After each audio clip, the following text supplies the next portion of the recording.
How does a patriot become a traitor? How does a desperate need to belong turn someone into a weapon? This is the story of Fordola rem Lupis, a woman her own people branded a monster. But the real tragedy isn't just what she became, it's why she became it. Because everything Fordola did, every brutal choice, every terrible compromise, came from one desperate need: to find a place where she and her people could finally belong. Every great tragedy begins with a fatal flaw. For Fordola, it was a desperate, all-consuming need to belong. She was born in Ala Mhigo after it had already fallen under Garlean rule. The city was hers, but it no longer belonged to her people. Her family chose collaboration, believing obedience to the Empire was the only practical path to survival. You see, to them, it was a way to endure, but to many other Ala Mhigans, it was an unforgivable betrayal. That divide shaped Fordola's entire childhood. She grew up surrounded by suspicion, resentment, and hatred. To the Ala Mhigans around her, she was the collaborator's daughter, an outsider in her own homeland, someone tainted by the choices her family had made. Then came the moment that broke her for good. Her father was killed by angry Ala Mhigans who saw him as a traitor. In that moment, Fordola learned a lesson that would define the rest of her life. Weakness gets you killed, and being hated means standing alone. She did not blame the Empire for what happened. She turned in the other direction. If survival belonged to the strong, then she would become strong. If the Empire held power, then she would master that power. If Ala Mhigans were scorned as lesser, then she would force the Empire to acknowledge her, even if she had to become more Garlean than the Garleans themselves. That was the beginning of her ambition.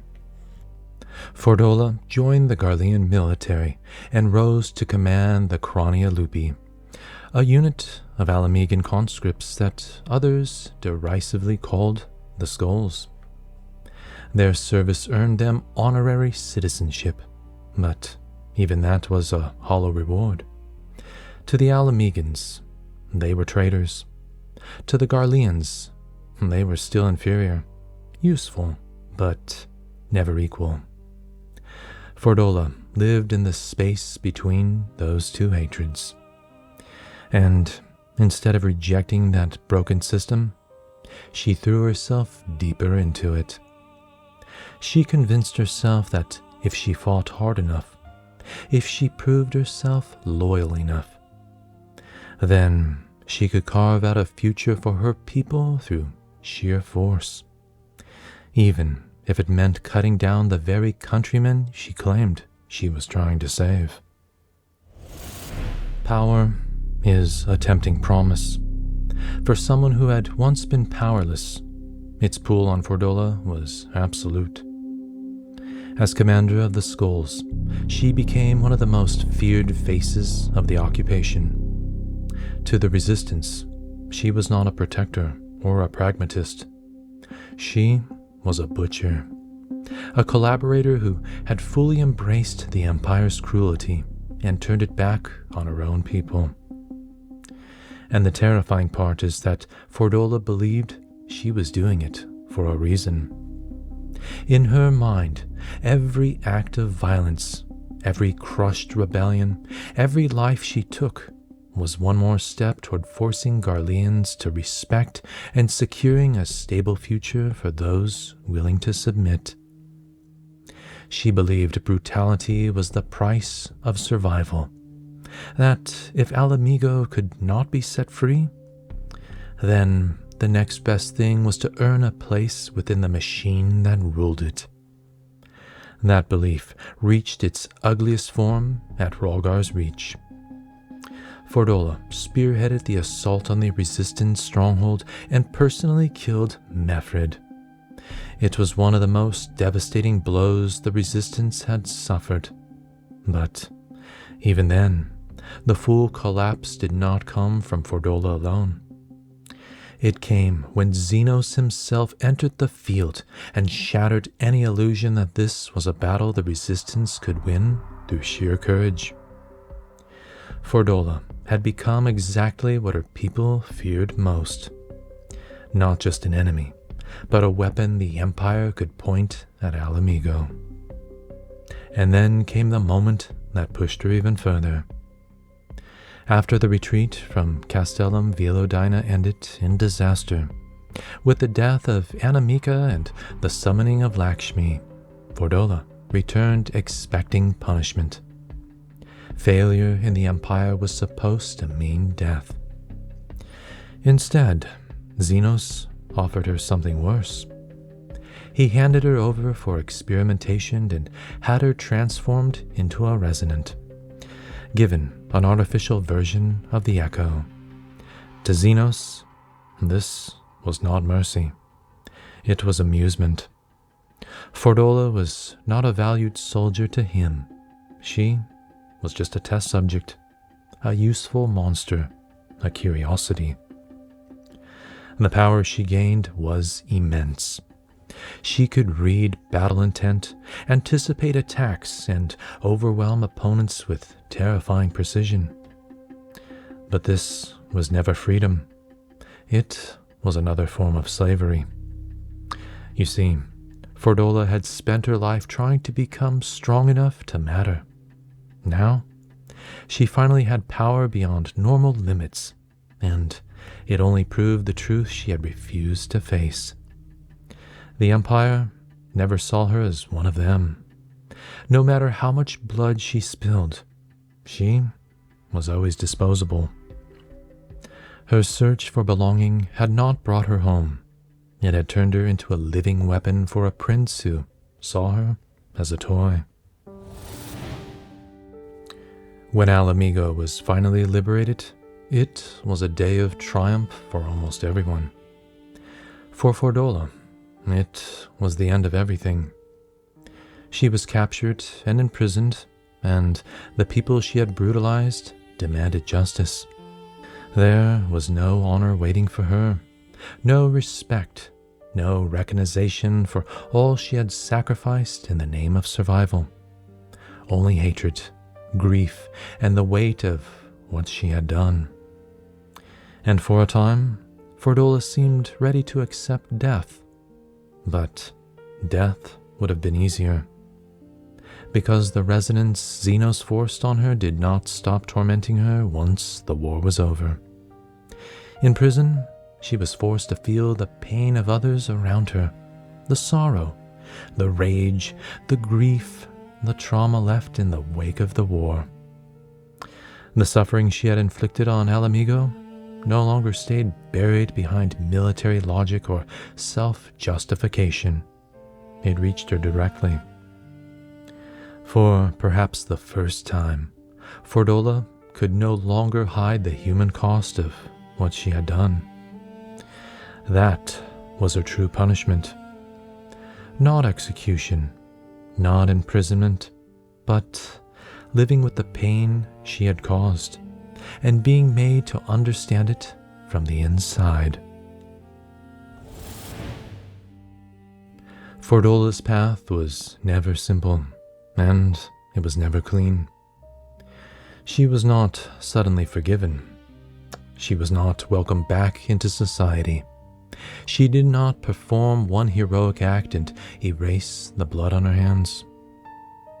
Instead, she was drawn into something much harder, continuing to live.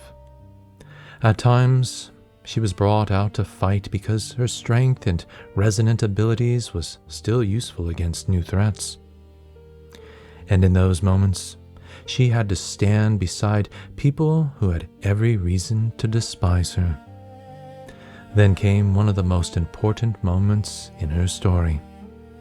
After helping save a village, Fordola was approached by an elder. He did not forgive her. He did not tell her that the past no longer mattered. The wounds were too deep for that, but he thanked her for saving their lives. Because it was neither hatred nor absolution. It was something far more difficult to process. The possibility that her life still had value, even after everything. Fordola walked away in tears, and for the first time in a long time, the armor cracked. The monster was still there, but so was the person beneath it. The struggle continued into the final days. Assigned to fight blasphemies born from despair, Fordola came face to face with the truth that Ala Mhigo had not forgotten her.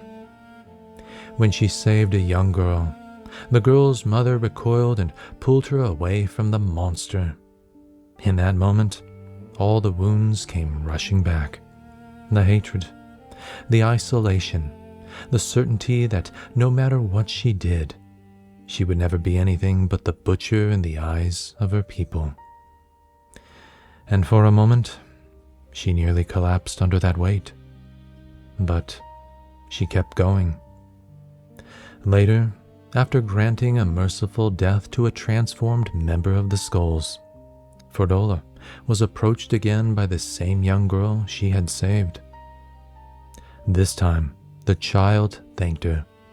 Her mother stood nearby, no longer recoiling, no longer pulling her away. It wasn't forgiveness. It wasn't even acceptance. But it was something Fordola had chased her whole life and never truly found. The smallest, faintest sign that she did not have to remain forever trapped inside the person she had been. Not redeemed, not absolved, but not beyond hope. Fordola's story is one of the most painful and complex character arcs in Final Fantasy XIV. If you enjoy deep dives into the characters that make this world feel so real, consider subscribing, and let me know your thoughts on Fordola in the comments. The tragedy of Fordola rem Lupis is not simply that she became a villain. It's that everything in her life pushed her toward becoming one. She was a child shaped by occupation, hatred, and loss. A woman who watched collaboration destroy her family, then spent the rest of her life trying to force meaning out of that pain. She wanted strength. She wanted safety. She wanted belonging. And she sought it all from an empire that never truly saw her as anything but a tool. That is what makes her story so tragic.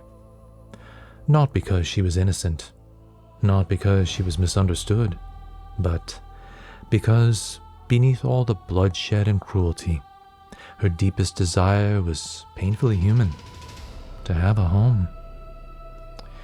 And in trying to build one through violence, fear, and submission, she just lost herself completely. Fordola's story does not end with a grand redemption or easy forgiveness.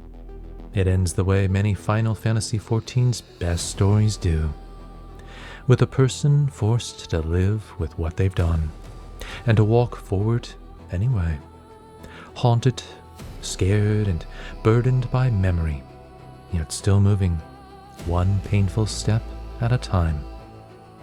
That is what makes her one of the game's most tragic characters.